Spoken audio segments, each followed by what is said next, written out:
Puji nama Tuhan. Shalom, shalom. Senang sekali bisa kembali melayani Anda. Siang hari ini saya akan khotbah tentang jangan menyerah kepada nasib. Katakan kanan kirimu, jangan menyerah kepada nasib. Roma 3 ayat 23 dan 24 berkata gini. Karena semua orang telah berbuat dosa dan telah kehilangan kemuliaan Allah. Dan oleh kasih karunia telah dibenarkan dengan cuma-cuma karena penebusan dalam Kristus Yesus. Bayangkan gini, Yesus sudah menebus kita. Dia mengorbankan dirinya. Dia berjuang untuk kita supaya kita jangan binasa tapi beroleh hidup yang kekal. Katakan amin. Kalau Yesus saja mau berjuang buat kita, kita juga harus berjuang untuk hidup kita sendiri. Katakan saya harus berjuang. Kita gak boleh nyerah. Kita harus punya semangat juang karena hidup ini layak diperjuangkan. Kalau Yesus sudah berjuang untuk kita dan memberikan hidup yang layak buat kita. Memberikan jaminan hidup kekal. Dia memberikan kasih karunia supaya Anda dan saya dibenarkan. Hidup ini layak diperjuangkan. Katakan amin. Semangat juang adalah salah satu kunci yang sangat penting yang dimiliki semua orang untuk meraih kesuksesan. Orang yang gak kenal menyerah pasti punya kegigihan. Orang yang tidak kenal menyerah pasti punya spirit persisten, pantang mundur. Dia akan berpikir keras apa yang dia harus lakukan ketika dia terjepit. Ketika dalam keadaan terjepit gak punya pilihan. Saya percaya orang yang pantang menyerah akan berpikir terus bagaimana dia bisa tembus. Tapi sementara orang yang mudah menyerah akan pasrah dan mati. Banyak kali waktu orang tuh gagal mereka nyerah. Waktu bangkrut nyali mereka ciut. Ada orang-orang yang terlilit hutang, mereka depresi dan mau bunuh diri. Saya mau ingatkan, jangan mengambil keputusan yang salah untuk mengakhiri hidup Anda. Ada yang kirim DM ke saya di Instagram. Bu Heni, kalau saya mati bunuh diri, masuk surga gak? Saya rasa itu pertanyaan konyol yang gak perlu dijawab. Saya belum pernah mati, jadi saya tidak tahu jawabannya. Tapi yang saya tahu pasti, kalau Yesus saja mau mati buat kita supaya kita dibenarkan, kenapa kita harus menyerah sama hidup kita? Selama Anda tidak menyerah, Anda masih punya kesempatan untuk bangkit dan pulih. Katakan amin. Yang penting gak boleh nyerah. Waktu Anda justru terjepit, Anda gak lihat jalan keluar, adalah waktu yang tepat Anda berseru kepada Tuhan dan menyaksikan pertolongan Tuhan menjadi nyata dalam hidup Anda. Ketika kita gak punya pilihan apa-apa, ketika gak ada seorang pun yang bisa tolong kita, satu-satunya pengharapan kita cuma Tuhan. Saya kasih tahu, adalah kesempatan Anda mengalami mujizat, keajaiban, dan berjalan dalam kemustahilan. Katakan amin. Mazmur 46 ayat 2 berkata, Allah itu bagi kita tempat perlindungan dan kekuatan. Sebagai penolong dalam kesesakan sangat terbukti. Katakan Tuhan adalah penolong dalam kesesakan. Dia adalah penolong kita dalam kesesakan. Jangan lari, hadapi masalahmu. Kita harus berani menghadapi semua tantangan. Kalau Anda punya hutang yang banyak, jangan kabur. Jangan lari, hadapi. Anda harus hadapi orang yang Anda hutangi. Dan minta waktu untuk melunasi. Apa yang Anda harus lakukan? Banyak kali orang kalau banyak hutang gak bijaksana. Entah dia kabur atau dia gak selesaikan. Atau malah dia pinjam hutang yang lebih besar lagi dari tempat lain. Kalau Anda tidak selesaikan masalahmu, Anda akan lakukan kesalahan yang sama. Terus dan terus dan terus. Saya menyaksikan orang-orang yang punya kebiasaan hutang. Ketika dia pinjam uang bank, gadai rumah, usahanya bangkrut, pinjam bank lagi. Pinjam bank terus. Sampai bank gak bisa pinjamin. Bank udah ambil rumahnya. Keluarganya dikorbankan. Minta bantuan sana sini, sana sini. Orang yang gak pernah berubah, seumur hidupnya akan jadi masalah. Ketika Anda punya masalah seperti ini, beranilah hadapi itu. Kita harus berani menghadapi konsekuensi dari perbuatan kita sendiri. Katakan amin. Hadapi orang yang Anda hutangi. Pergi ke bank. Jelaskan keadaanmu. Usaha saya gak jalan. Modal yang dipinjamkan gak bisa kembali. Tapi beri saya waktu. Kalau bank bisa bantu saya, untuk paling tidak, jangan dikenakan bunga lagi. Kalau enggak saya nggak bisa bayar gitu. Kecilkan cicilannya, saya akan berusaha kerja. Kita harus berusaha. Selama Anda tidak menyerah, masih ada peluang untuk bangkit lagi. Katakan amin. Kalau Anda tidak ngerti hukumnya, tanya temanmu yang lawyer. Saya yakin selama Anda punya koneksi yang baik, teman-teman yang baik, makanya carilah teman yang baik. Amin. Minta nasihat yang ngerti hukum. Bro, gue ada utang. Gue gak bisa bayar, gimana caranya? Kami sampai menyediakan konselor untuk menolong jemaat yang hutang gak bisa bayar supaya dibimbing. Dan saya dengar ada yang berhasil ditolong berkat bimbingan lawyer yang pengerja ICI. Bisa sampai jadi kecil sekali hutangnya. Jadi bunga-bunganya dihapus, tak gimana caranya saya gak paham. Tapi yang saya tahu pasti gini, kalau Anda tidak lari, orang akan hargai. Kalau Anda kabur, Anda kemanapun tidak akan tenang hidupmu. Saya kasih tahu. Anda pasti pilihannya cuma satu, pindah negara atau ganti wajah. Betul nggak? Daripada bunuh diri, hadapi. Bertanggung jawablah atas keputusan dan perbuatan kita. Kalau usaha kita bangkrut, nyalimu tidak boleh ciut. Orang gagal harus belajar. Supaya kita bangkit lagi. Orang yang sukses hari ini mereka adalah orang-orang yang sudah melewati banyak kegagalan. Amin. Oh saya orang yang paling banyak gagal. Mari bangkit lagi. Miliki tekad untuk menyelesaikan masalah kita. Jangan lari dari masalah. Selama Anda punya Tuhan. Dia sanggup menolong Anda. Amin. Tuhan itu bisa membuat mujizat yang membuat Anda terkesima. Satu tetes mujizat Tuhan mengubah segalanya. Apa yang manusia tidak bisa lakukan, apa yang mustahil bagi kita, apa yang buat kita terbatas, buat Tuhan itu sangat mungkin. Katakan amin. Dengar, ketika Anda menghadapi masalah, jangan mengandalkan manusia. Jangan pernah mengandalkan manusia. Yeremia 17 ayat 5 bilang, terkutuklah orang yang mengandalkan manusia, yang mengandalkan kekuatannya sendiri. Tapi ayat 7 berkata, diberkatilah orang yang mengandalkan Tuhan. Saya kasih tahu justru di saat tidak ada yang bisa menolong kita. Kita akan belajar mengandalkan Tuhan sungguh-sungguh. Dan hanya Dia yang satu-satunya bisa menolong kita. Itu pengalaman yang luar biasa saya mau bilang. Berapa banyak saudara di sini yang pernah ngalamin di titik itu. Gak ada yang bisa bantu kamu. Cuma mujizat Tuhan yang kamu perlu. Angkat tanganmu. Tuhan kita luar biasa. Katakan Tuhan luar biasa. Tuhan luar biasa. Haleluya. Lukas 1 ayat 37. Sebab bagi Allah tidak ada yang mustahil. Yuk pejamkan matamu, angkat tanganmu, bilang ini. Sebab bagi Allah tidak ada yang mustahil. Bayangkan semua persoalanmu dan katakan, sebab bagi Allah tidak ada yang mustahil. Yang sakit berkata, aku percaya aku sembuh. Aku percaya aku yang bangkrut akan bangkit lagi. Aku percaya anak-anakku akan kenal Tuhan. Aku percaya rumah tanggaku akan dipulihkan. Aku percaya suamiku akan diselamatkan. Ayo katakan pergumulanmu, katakan. Sebab bagi Allah tidak ada yang mustahil. Sekali lagi tepuk tangan buat Tuhan kita. Haleluya.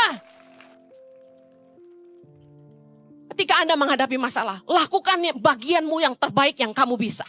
Selebihnya, izinkan mujizat Tuhan yang bekerja. Belajar mengandalkan Tuhan. Kita hanya bisa melakukan yang kita bisa. Terlahir di keluarga yang miskin. Yang gak punya fasilitas untuk pendidikan, apalagi kuliah. Banyak saya lihat anak-anak muda yang menyerah dan menyalahkan keadaan. Ya, saya lihat di Instagram, mereka suka komen-komen yang sangat negatif bilang gini. Ya Ibu Heni mah kayaknya gak pernah susah hidupnya. Ya iyalah dia bisa ngomong gitu. Soalnya dia kaya. Banyak yang negatif banget. Kita lahir di keluarga yang orang tua boro-boro bantu kita. Yang ada kita mesti ngidupin orang tua. Gak ada yang kuliahin kita. Malah kita yang mesti hidupin papa mama. Banyak yang negatif dengan keadaan orang tua. Banyak yang nyerang orang tuanya di Instagram saya. Punya papa mama yang begini, punya papa mama yang begitu. Saya kasih tahu. Orang terlahir di keadaan miskin. Tidak membuat dia mati miskin kalau dia tidak menyerah. Ada orang-orang yang terlahir di keluarga broken home. Punya orang tua yang gak tanggung jawab. Jadi anak yang dibuang. Apa yang terjadi? Banyak anak-anak muda yang malah merusak dirinya dan menghancurkan masa depannya. Berpikir gini, orang tua gue aja gak peduli gue, ngapain gue peduli hidup gue? Ngerusak dirinya sendiri. Alasannya apa? Saya dari keluarga broken home. Yesaya 49 ayat 15 kita baca sama-sama. Dapatkah seorang perempuan melupakan bayinya sehingga ia tidak menyayangi anak dari kandungannya? Sekalipun dia melupakannya, aku tidak akan melupakan engkau. Tuhan bilang gini, sekalipun seorang mama yang mengandung anaknya bisa lupa sama bayinya, aku tidak akan melupakan engkau. Luar biasa. Saya pernah ngomong gini sama teman saya. Gue gak kebayang ya, ada mama yang bisa lupa sama anaknya sendiri yang dia kandung 9 bulan. Kenyataannya ada. Tapi Tuhan bilang ini, aku tidak akan melupakan engkau. Sekalipun orang tuamu meninggalkan kamu, aku sekali-kali tidak akan meninggalkan engkau. Amen. Tuhan gak akan pernah lupa sama kita. Karena itu apapun keadaanmu hari ini, sekalipun kamu lahir di keluarga miskin tanpa fasilitas, mau kuliah aja susah, jangan nyerah. Saya percaya dengan pepatah yang berkata, di mana ada kemauan, di situ pasti ada jalan. Keadaan kita tidak akan menentukan masa depan selama kita masih punya pengharapan. Katakan amin. Pegang baik-baik Yeremia 29 ayat 11 yang berkata, sebab aku ini mengetahui rancangan-rancangan apa yang ada padaku mengenai kamu. Demikianlah firman Tuhan, yaitu rancangan damai sejahtera dan bukan rancangan kecelakaan untuk memberikan kepadamu hari depan yang penuh pengharapan. Pengharapan kita kepada Tuhan dan semangat yang tidak kenal menyerah adalah kendaraan kita untuk mencapai kesuksesan. Katakan amin. Saya percaya bahwa gini, gak semua orang beruntung lahir di keluarga yang harmonis, punya orang tua yang baik dan tanggung jawab. Gak semua orang punya orang tua yang bisa jadi teladan, yang pernikahannya baik-baik saja. Gak semua orang terlahir di keluarga yang semua serba ada. Tapi semua itu tidak menjadi penghalang buat kita punya masa depan yang penuh pengharapan. Amen. Saya udah khotbah bolak-balik cerita tentang apa yang saya lalui di hidup saya. Umur 10 tahun ditinggal orang tua. Saya harus berjuang buat hidup saya meskipun hancur-hancuran. Saya tahu apa yang saya omongin. Rusak dini. Tapi saya bangkit lagi. Saya kerja keras untuk bisa kuliah. Di keluarga Tionghoa, anak perempuan gak diperhitungkan. Bagi mereka, buat apa kamu sekolah tinggi-tinggi? Juga nanti kawin. Ngurus anak. Betul gak? Keluarga besar papa saya kaya raya tapi gak mau sekolahin saya. Mama saya gak sekolahin saya. Nikah pun saya gak dikasih modal apa-apa. Saya kasih tahu. Saya berjuang. Saya ingat saya kerja pertama kali. Jadi kasir di supermarket. Seumur hidup gak pernah kerja. Bahasa Inggris masih pelentat-pelentot. Sayur aja saya gak tahu semua nama bahasa Inggrisnya. Sedangkan jadi kasir supermarket. Anda harus punch button itu. Anda harus tahu itu sayur apa. Zaman itu masih ditimbang. Dan kita harus tahu karena beda sayur beda harga per gramnya. Bayangin saya belum pernah kerja. Umur 18 tahun. Gak cuma itu tantangannya. Punya supervisor jahatnya luar biasa. Saya gak boleh nyender. Kan gak selalu ada customer. Saya cuma gini, nyender di kasir. Hei, itu kaki udah kayak mau patah gue kasih tahu. Begitu lunch break dia bilang, oke Henny, you have half an hour for lunch break. Saya turun ke ruang staff, saya angkat kaki saya di kursi. Aduh pegel banget mak, saya pukul-pukul betis saya. Apakah saya nyerah? Enggak, saya kerja lagi. Pindah dari situ, saya kerja di fast food. Saya kerja di Nandos, kalau ada yang tahu Portugese grilled chicken, so good. Nandos chicken. Saya kerja mulai dari semua section. Dari kasir, dapur, masak, cuci, delivery, semua saya kerjain. Pindah lagi pernah kerja di Burger King, masuk Nandos lagi. Terakhir kerja di Kemat, lalu kerja di mana lagi. Gak tau lah. Sampai akhirnya sambil saya kuliah sekolah Alkitab. Supaya bisa bayar sekolah Alkitab saya kerja. Untuk hidup harus berjuang. Saya nggak cuma kerja Monday to Friday. Saya kerja jualan lagi di gereja. Sabtu orang pada pacaran, nonton, jalan-jalan, dinner. Saya pergi dari satu supermarket ke supermarket yang lain. Ngapain? Cari minuman yang diskon. Supaya apa? Saya beli banyak-banyak. Saya bawa ke gereja, beli es batu, jualan di gereja. Hari Minggu jam 4 pagi bangun bikin martabak. Bisa gue. Potong-potong-potong bungkus plastik wrap. Bawa ke gereja. Jam 6 pagi mau pelayanan. Pergi dulu ke pabrik roti. Beli croissant. Chocolate croissant, cheese croissant. Saya jualan di gereja. Beli $1, gue jual $2. Gue buka rahasia sekarang. Enci-enci titip nasi kuning. Dia titip di saya $3,5, saya jual $5. Dagang saya. Supaya bisa ngidupin diri saya dan koko saya waktu itu. Makanya kenapa koko saya sayang sama saya. Soalnya dia kuliah, gue yang kasih uang jajan. Saya kerja gak kenal berhenti. Saya berjuang. Satu hari calon mertua saya yang tadinya gak pernah setuju sama saya. Melihat kegigihan saya. Nih, jomblo-jomblo dengerin. Dia panggil anaknya dan bilang gini. Wah, lu sih kalau kawin sama si Henny gak bakal kere lu. Kenapa? Dia tinggal buka meja hidup lu katanya. Jadi dia tahu nih anaknya nih udah pasti jadi pendeta. Udah daripada jadi pendeta kere, kawin sama Henny aja bisa dagang gitu. Akhirnya direstuilah kami. Jadi kalau kamu jomblo atau punya pacar yang gak disetujuin orang tua, rajinlah bekerja. Uletlah, jangan pantang menyerah. Mertuamu akan lihat itu nilai plus, amin. Saya punya teman cowok. Gak ganteng bos, maaf, pernah operasi bibir sumbing. Gak ada ganteng-gantengnya. Dia naksir teman kita cewek, anak orang kaya. Apa yang terjadi? Mana disetujuin sama emaknya. Anak orang kaya, asal cowok model begini, yang dia suka Jojo.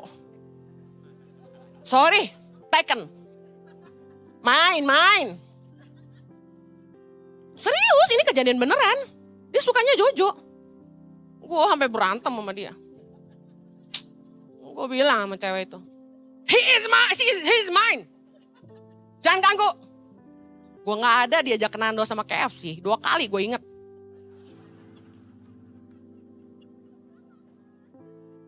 Terlaluan. You are mine, you know. Jadi, gak apa-apa. Mumpung saya di sini, saya balas dendam. Jadi, saya lihat anak cowok ini luar biasa. Keluarganya broken home. Papanya cerai, mamanya gak peduliin dia. Dia sama kayak saya. Dia harus kerja keras untuk menghidupi dirinya. Mama cewek itu memandang rendah dia. Karena dipikir kere. Apa yang dia lakukan? Dia kerja triple job. 3 kerjaan. Dia kerja, dia cari uang, dia nabung.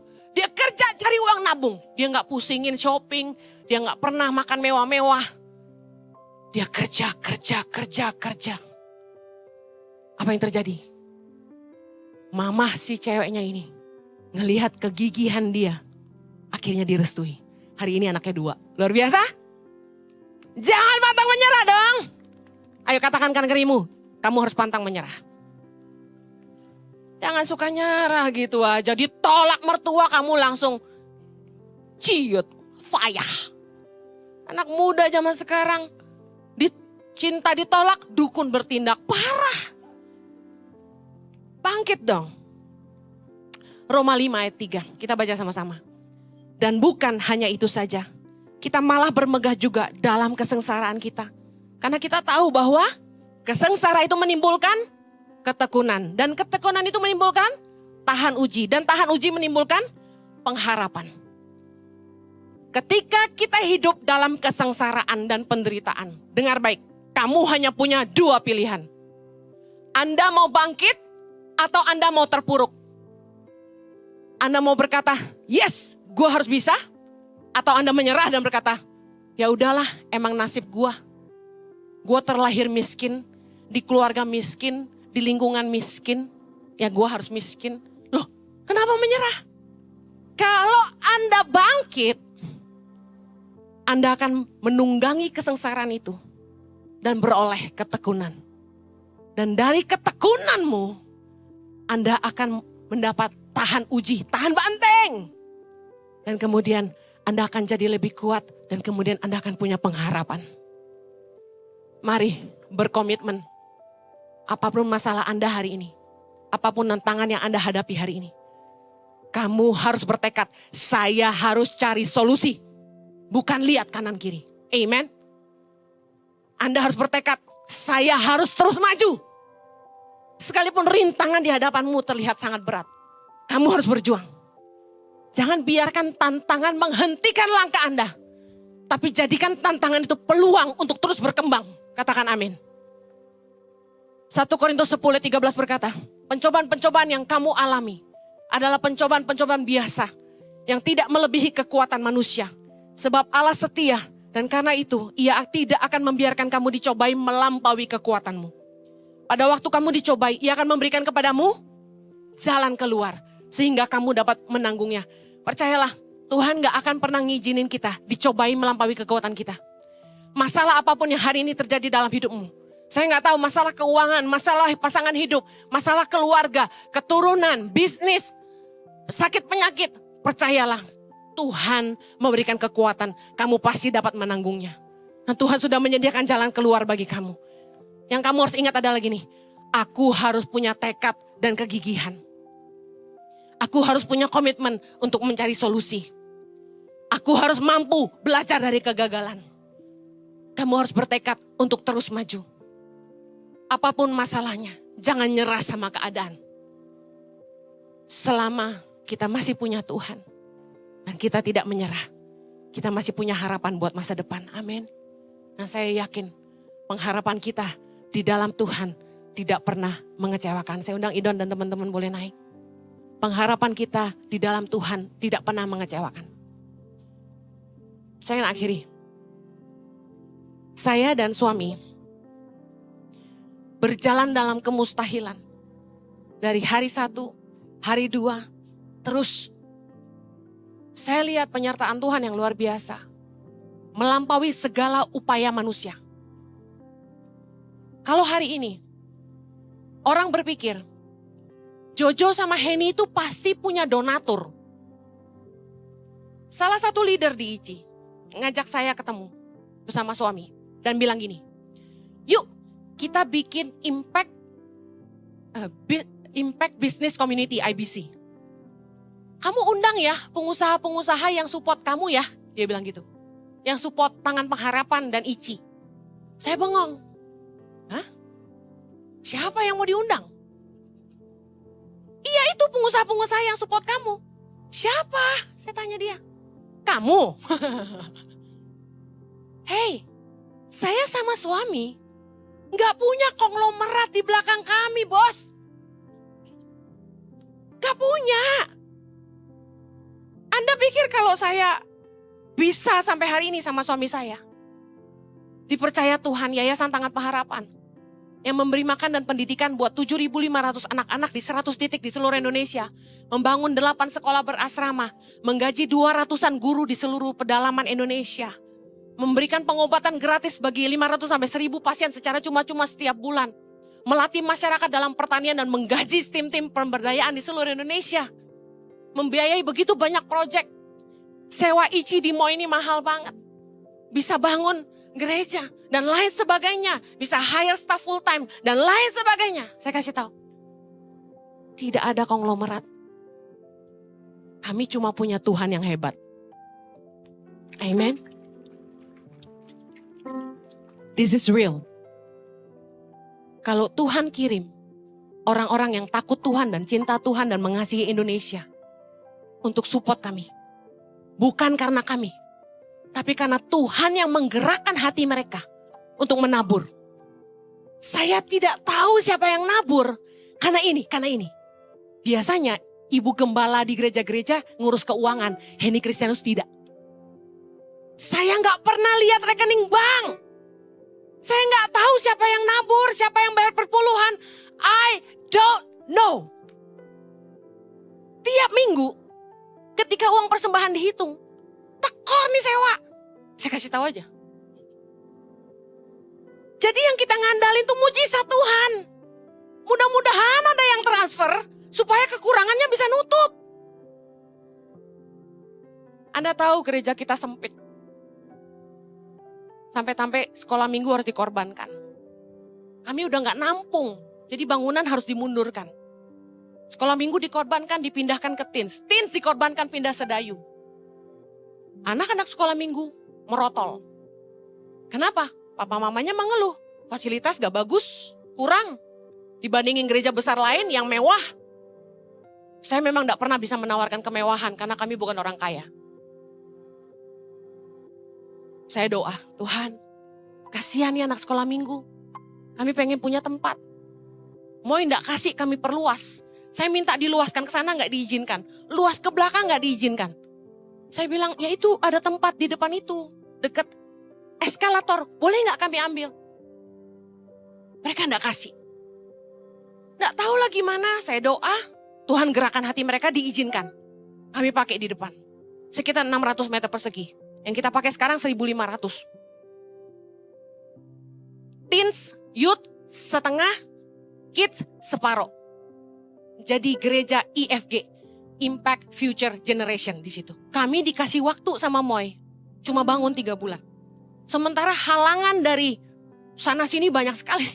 Berisik lah, suruh berhenti lah, asap lah, debu lah, kita disuruh stop terus. Jadi pembangunan terhambat terus. Tapi saya kasih tahu, perlu iman untuk lakukan ini. Karena saya tadi cerita, buat sewa yang di sini aja, mengharapkan mujizat Tuhan setiap bulan. Nambah lagi 600, hampir separuh ini. Saya cuma tahu begini, kalau kita mengerjakan apa yang untuk Tuhan, dan jadi berkat buat sesama, Tuhan pasti menyertai kita. Amen. Karena apapun yang kami kerjakan, bukan untuk cari keuntungan pribadi. Kami mau lakukan ini karena kami lihat jemaat butuh. Kita percaya anak-anak ini adalah generasi yang takut akan Tuhan. Yang kita harus didik baik-baik. Kita harus siapkan fasilitas yang terbaik buat mereka. Biarpun gak ada duitnya, kita gak cari itunya. Kita mau mengerjakan apa yang jadi hati Tuhan. Karena Tuhan Yesus bilang gini, barang siapa menyambut seorang anak demi namaku, dia menyambut aku. Tantangan yang kami hadapi di sini. Tempat, uang. Tapi kami gak menyerah. Kami terus berdoa. Harapkan mujizat Tuhan. Kami terus putar otak kami. Apa yang kami harus lakukan? Apa yang harus kami lakukan? Jangan nyerah sama keadaan. Kalau Tuhan tolong Ici, Tuhan bisa tolong Anda. Jangan harapkan manusia. Saya tidak pernah kirim proposal sama siapapun. Tidak pernah ngemis sama siapapun. Tuhanlah pengharapan satu-satunya. Mari kita berdoa. Tuhan Yesus, apapun pergumulan umat-Mu hari ini, kami percaya Engkau sanggup menolong kami. Engkau yang sanggup mencukupkan semua yang kami butuhkan. Karena kami tahu kami punya Tuhan yang dahsyat. Tuhan yang hebat. Tuhan yang kuat. Yang sanggup mengerjakan. Jauh lebih banyak. Jauh lebih luas. Dari apa yang kami sanggup pikirkan maupun doakan. Engkaulah yang bekerja di tengah-tengah kami. Kami ingin melihat kuasa-Mu nyata. Keajaiban-Mu Tuhan di tengah-tengah kami. Kami mau melihat Tuhan ada di tengah-tengah kami. Dan mengerjakan keajaiban. Kemustahilan. Sehingga umat-Mu imannya dibangkitkan. Dan mereka boleh mengalami Tuhan. Apapun pergumulan mereka hari ini. Hamba-Mu berdoa. Mereka juga punya iman yang sama. Dan mengalami kemustahilan-kemustahilan. Karena tangan Tuhan menyertai mereka. Di dalam nama Yesus. Yang berkati Tuhan sama-sama kita katakan amin.